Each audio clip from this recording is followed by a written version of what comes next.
l'homme ne conçoit pas ce qui ne peut pas lui être utile. À un moment donné de son fonctionnement, la société Sonofo a compris qu'elle ne pouvait pas être une société enfantine ou infantile. Il a fallu concevoir et mettre en son sein une philosophie qui obligerait les classes d'âge à glisser, à se respecter les unes les autres. C'est ça le poro.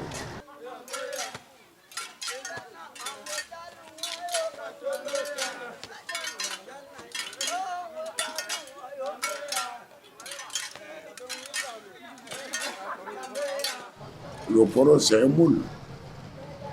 Toutes les sociétés ont leurs critères de constitution, leurs critères de fonctionnement et les règles selon lesquelles le contenu sociétal, c'est-à-dire les caractères que chaque individu doit avoir, l'ensemble des moyens qu'il faut pour que ces caractères-là soient transmis aux générations qui renouvellent la société.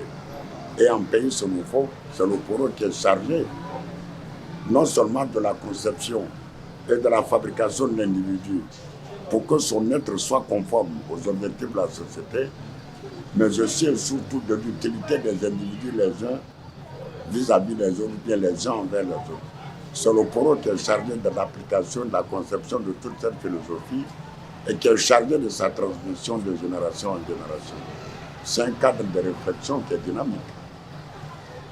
Donc aujourd'hui, si on veut que la société Sonofo, dans son authenticité et dans ses formes d'individualisation par rapport aux autres sociétés, disparaissent, alors le Sonofo doit accepter que le poro disparaisse.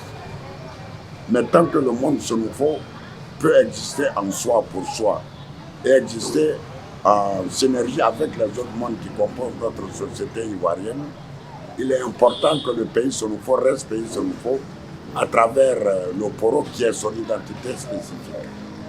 Donc le poro apporte à l'individu Sonofo sa qualité d'être ce qu'il est par rapport aux individus et aux autres groupes. L'initié au poro ne ment pas.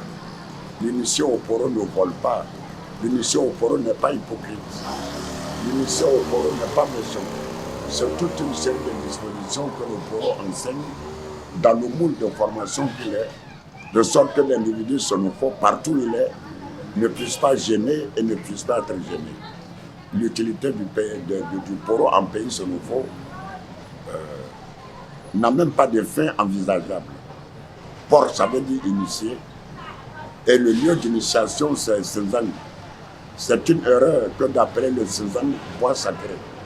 Parce qu'un bois peut être sacré sans être un lieu où on initie.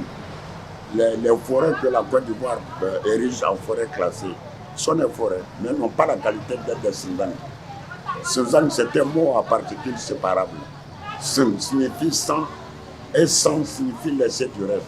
Senzang, ça veut dire sans laisser de reste. Et ce qui ne laisse pas de reste, c'est éternel. Donc le poro, à travers le nom que les lieux d'initiation portent, est conçu pour être éternel, traverser le temps en même temps que l'homme. Son utilité en pays Sonofo n'est pas prête d'être mise en cause.